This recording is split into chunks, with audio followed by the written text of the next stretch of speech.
meeting, and I think we've probably had a seat or been able to speak to the Board of Trustees ever since.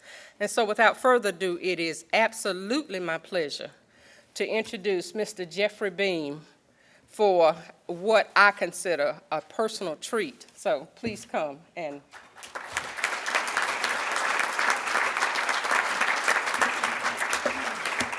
Thank you, Jackie. Good morning, y'all. How you doing? Great. Jackie told a little bit of the background about this, but I wanted to just add a little bit more. We were given 15 minutes.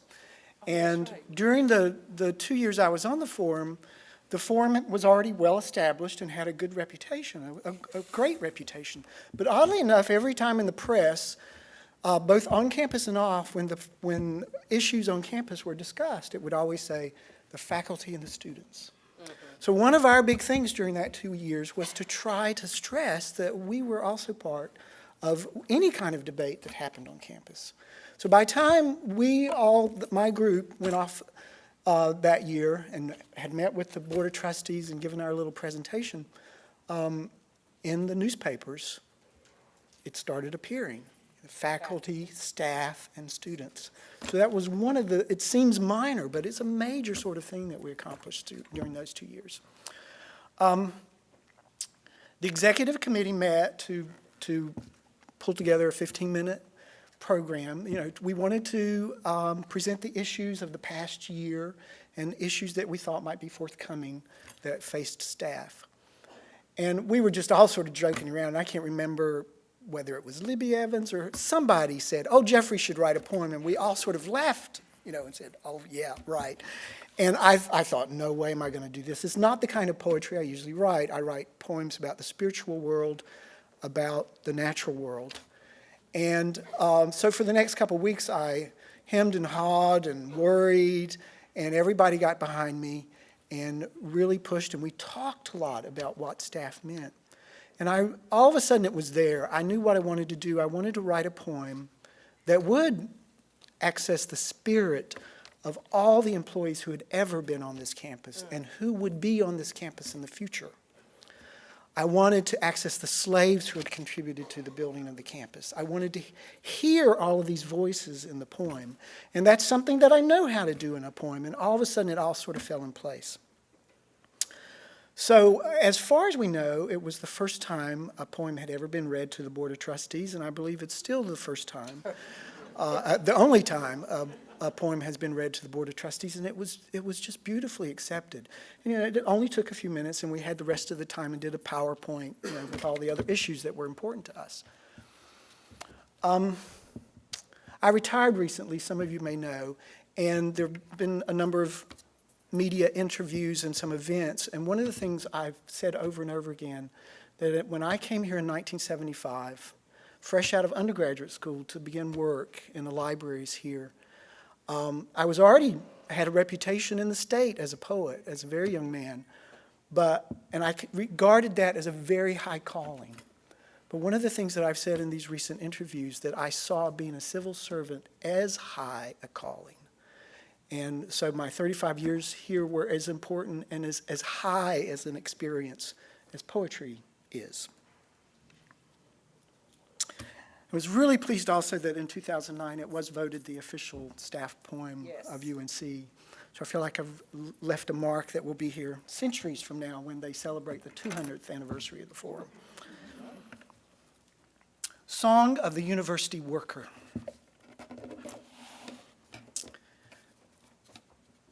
If a man is called to be a street sweeper, he should sweep streets as Michelangelo painted, or Beethoven composed music, or Shakespeare wrote poetry.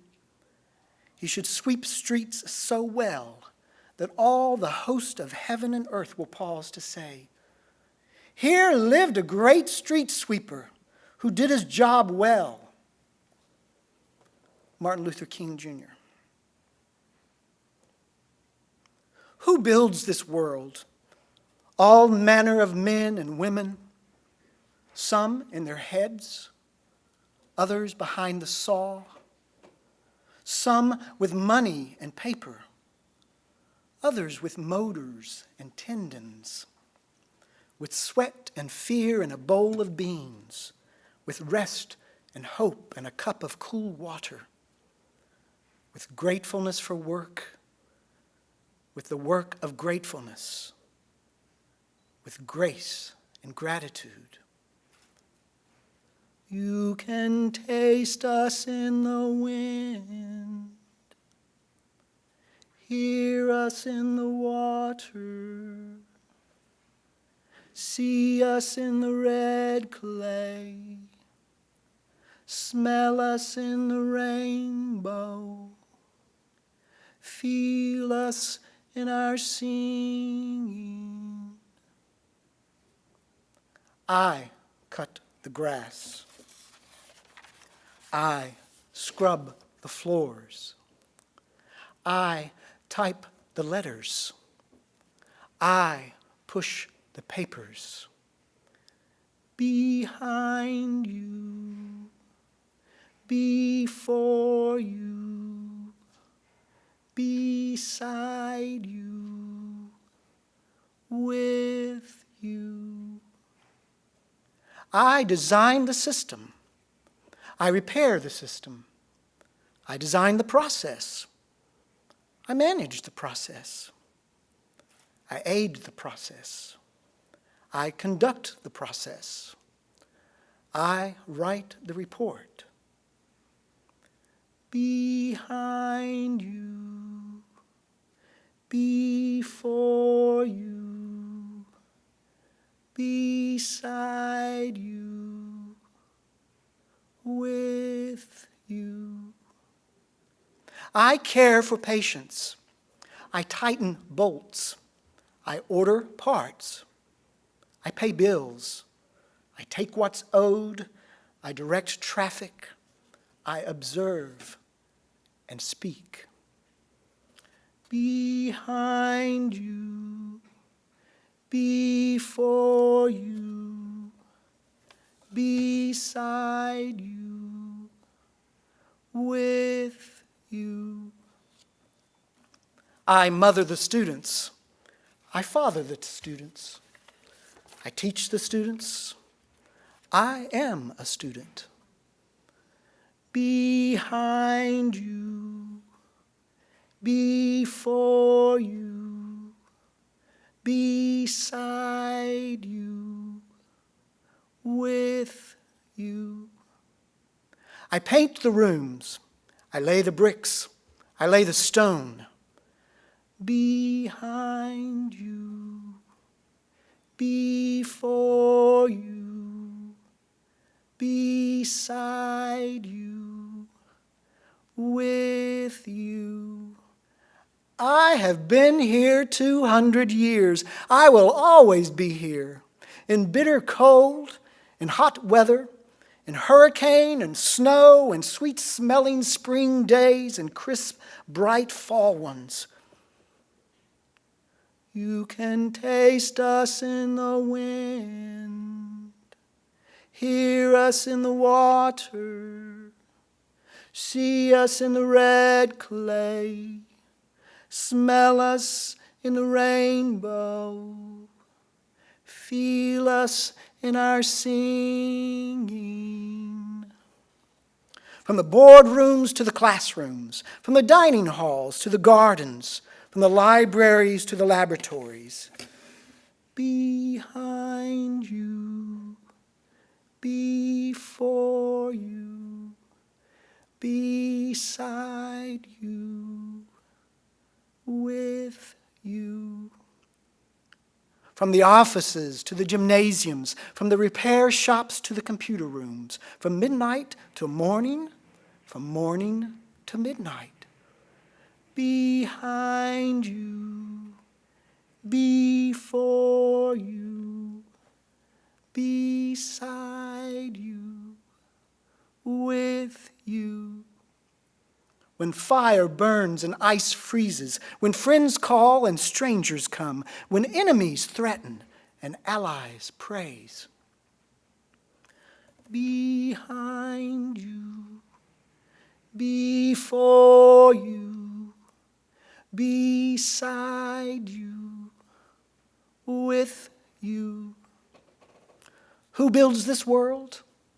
All manner of men and women, some in their heads, others behind the saw, some with money and paper, others with motors and tendons, with sweat and fear and a bowl of beans, with rest and hope and a cup of cool water, with gratefulness for work, with the work of gratefulness, with grace and gratitude. Before you, beside you, before you, behind you, with you.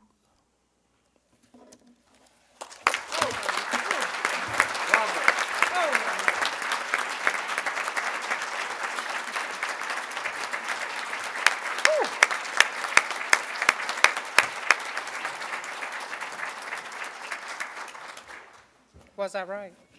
Was that a treat? Thank you, Jeffrey, for coming to do that. Right now, it is my pleasure to introduce to many, present to some, Ms. Kay Hovius. When I first met Kay, she was Kay Winberg at the School of Law, and she was a real champion at this university. I was on the forum back from 94 to 98, and Kay was, I called her a tireless advocate for the things that related to staff employees. And because of her and her tireless efforts, we're here today. So I'm going to ask her to come, give us our historical overview of the forum. Let's welcome Ms. Kay Hovius.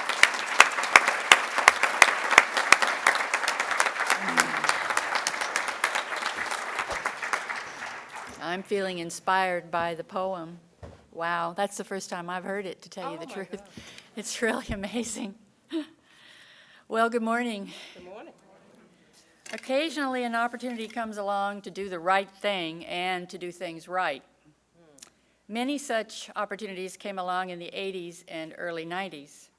With the university's bicentennial on the horizon, Carolina's mood was right for innovation and renewal.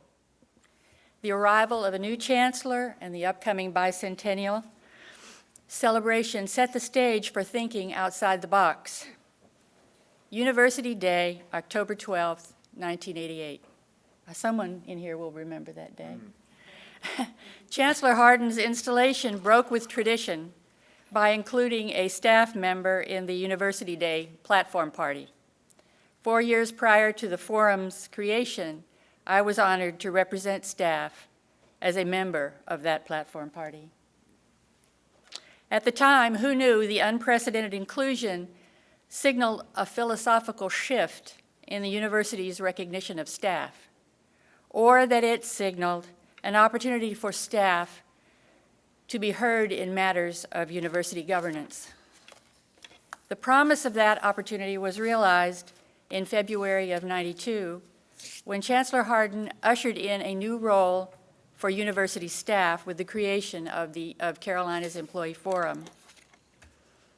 Let's step back for a few minutes to consider the forum's origin and the challenges of the 80s and 90s. These were difficult economic times, not as severe as today, but they were difficult times. Unrest on campus was manifest in the formation of the Housekeepers Association and their subsequent grievance. Campus rallies were held to bring attention to employees' concerns. Staff marched around South Building in protest of stagnant salaries. Staff protested parking fee increases at a Board of Trustees meeting. Staff publicly challenged revisions to the grievance policy. The elimination of a grievance right to legal representation at hearings was especially disturbing. Health plan benefits were eroding and dependent premiums were increasing at an alarming rate.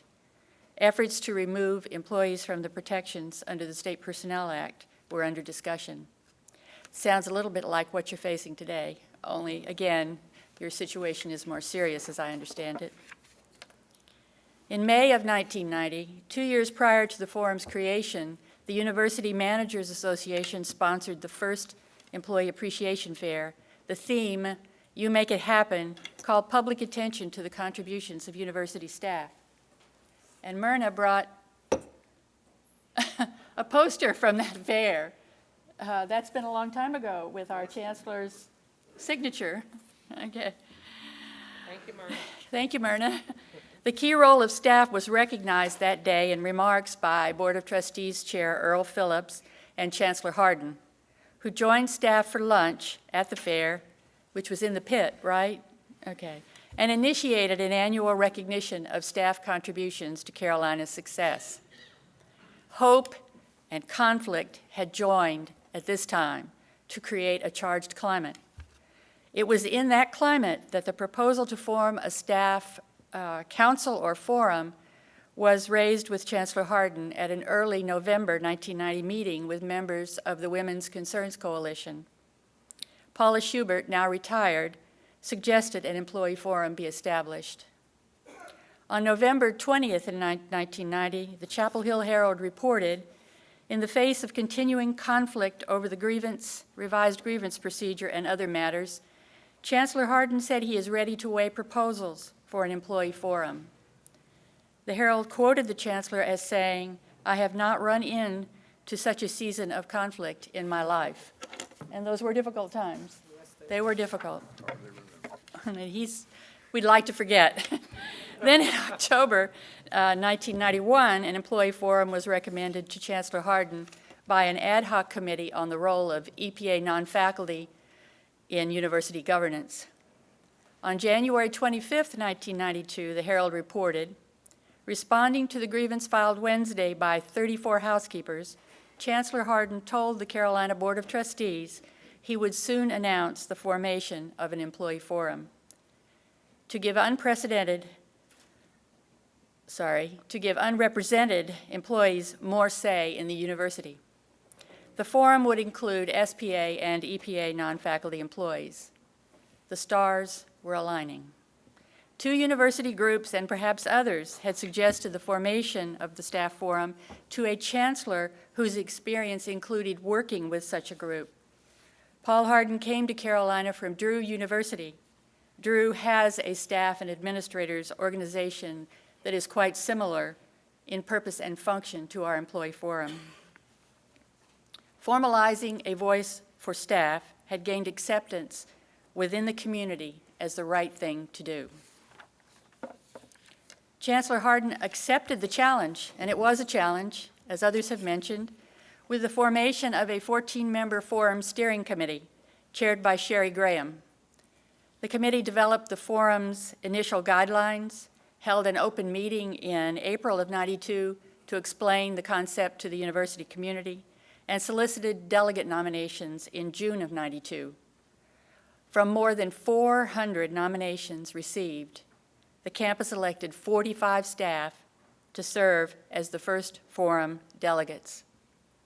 The staff voice took shape in the forum's organizational meeting with the election of officers on September 9, 1992. In opening remarks, Chancellor Hardin explained the forum's challenge and charge. We have established the employee forum to advise me and other senior administrators regarding matters of concern to SPA and EPA non-faculty employees.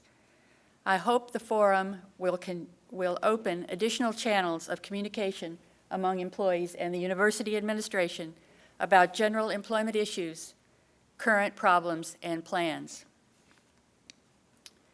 We took advantage of this opportunity during the first decade by doing many of the right things and doing them right. We developed mission and vision statements, an oath, and a logo. And my recollection is that the physical plant, facility services folks, and I see Ed Phillips present, had a large hand in those activities. We established a meeting schedule and organized working committees. We recommended and secured staff appointments to university committees, and I see Ann Montgomery, who was in charge of that initial effort, and I remember her struggles with that effort, including, among others, the Athletic Council and the Buildings and Grounds Committee. We gave employees an opportunity to voice their concerns at community meetings. We held annual planning and goal-setting retreats. We adopted email and listserv technologies. Believe it or not, in the beginning, I think the only fast way we could communicate was by fax. That was before email, was really, if you can imagine, think about that. Anyway, we sponsored open meetings. We published a newsletter in 1988, beginning in 1988. We authored articles that were published in the University Gazette and local print media, including the Daily Tar Heel. We joined with faculty chair Jim Peacock to establish a joint faculty-staff relations committee. In recognition, Professor Peacock was the first recipient of our three-legged stool award. I think he was the inspiration for it, truthfully. Wasn't he? Yes. Okay. We established relationships with local legislators, and I notice we have a couple with us today who were Verla and Ellie. Where's Ellie? Where? They were here. They were here. They had to go. Okay, they were here. All right. And we petitioned the chancellor, the board of trustees, and legislators for compensation improvements, especially a merit-based pay system. We supported calls for change by university housekeepers and others concerned with specific concerns about poverty-level pay, personnel practices, and difficult working conditions. We secured a delay in a parking fee increase, no small feat. We secured increase for the point-to-point shuttle service, which I'm not sure still exists. Is it still exists? Yes. Great. We oversaw the allocation of educational assistance reimbursement program support of staff, education, and training. We secured additional educational assistance program funding eligibility for EPA non-faculty who were not initially included. We brought the staff perspective to the 1993 university self-study through the forum's participation on the SACS Accreditation Committee. We participated in the bicentennial celebration at the dedication of the Old East Cornerstone, where the forum chair presented remarks on behalf of staff, and at the Keenan Stadium event on October 12, 1993, where the forum chair was a member of the 50-person platform party. And in researching for these comments, I found notes in the chancellor's files in the archives that he was actually the one. The committee had 49 people and the platform held 50.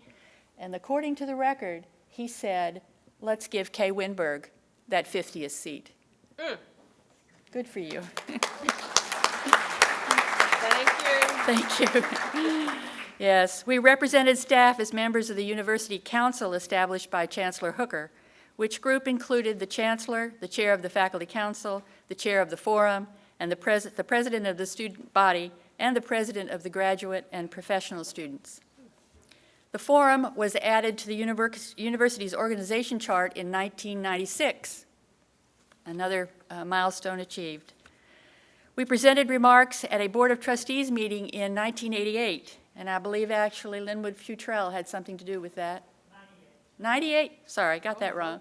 98, okay. The forum's presentation was designed to engage the board's support in addressing the long-standing employee concerns about salaries, parking, career development, and the work environment. Chair Rachel Wyndham delivered remarks described as stirring at the October 1995 installation of Chancellor Hooker. And she's here too, Rachel?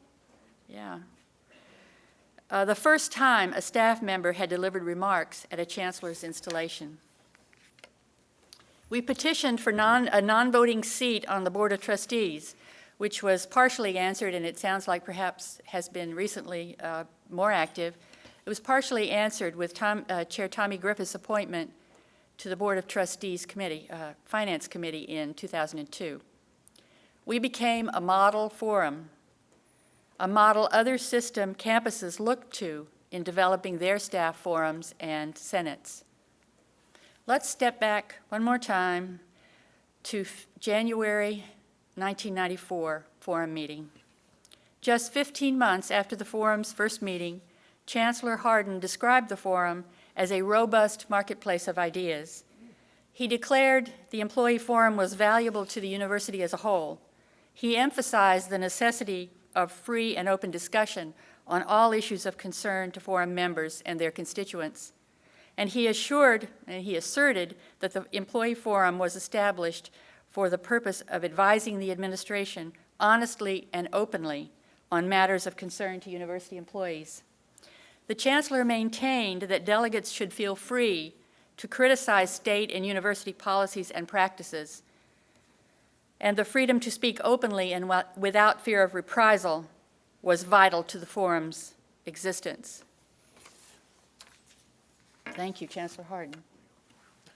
Yeah, he does. You didn't know what you were doing. His remarks reminded us of our mission, our purpose, and our road to success as a representative body, including open, honest discussions of concerns, the freedom to criticize without fear of reprisal. We are charged to offer the Chancellor our best advice on matters of concern to employees and the university community. As Chancellor Hardin's words suggested, this was the right thing to do in the interest of making a meaningful contribution to the welfare of the community. The right way wasn't always the popular or easy way. I bet you run into that now, too. Advocating change when it is unpopular or controversial was among the challenges forum delegates faced in the forum's early years. Doses of tough love were required from time to time, and we administered them. In his initial remarks to the forum in July of '95, Chancellor Hooker said, "People who make the most difference in the quality of the institution, the character of the experience that students and indeed the faculty have, are people who are non-faculty employees of the institution." And I heard that echoed today in other remarks. "For that reason, it is absolutely crucial that your voice be heard and heeded," he said. In keeping with the vision of the forum's founding chancellor, Chancellor Measer told the forum in 2006, at its April meeting in 2006, "We operate most effectively when people believe that something is the right thing to do." When we celebrated the forum's 10th anniversary in 2002, many positive outcomes of the forum's work were recognized. The forum was well organized and functioning as an effective representative of staff. The forum established a staff presence and voice in university governance, much as its originators had imagined it could. The forum routinely advocated improvements to staff compensation, expanding career development opportunities, maintaining employee rights, staff inclusion in policy discussions, and staff recognition for jobs well done. Staff participation in university committees had become a matter of routine. Even locating a list of committees had been difficult in the beginning.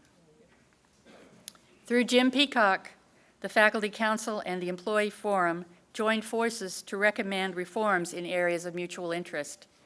Professor Peacock's belief in the forum's mission was inspirational. His respect for the forum was evident in 1993 when he presented the forum with a gavel carved by his father from wood from Old East. Is that gavel with us today? Some? Not with us today, okay. Thus links governance by faculty, staff, and students to the history of the university in this bicentennial year, Professor Peacock noted in his remarks. At the end of the first decade, the university community was defined as including three components: students, faculty, and staff. Sounds like there's still some struggles with that, or have been. Historically, this had rarely been the case. I congratulate us all at this 20th anniversary celebration with the following closing observations. Our forum established its credibility by adhering to a simple underlying principle: what's good for the staff is good for the university. Our forum offered its advice to a succession of chancellors who responded affirmatively to many of our recommendations. Our forum carved out an effective advocacy model, which led to the creation of similar groups across the university system. We were first. We are first. We will always be first. Our forum enabled the UNC Staff Assembly which provides opportunities for the staff's voice to reach the university system president and the Board of Governors. Our forum established the Three-Legged Stool Award, a community service award that is a prized possession of its recipients. Thank you very much.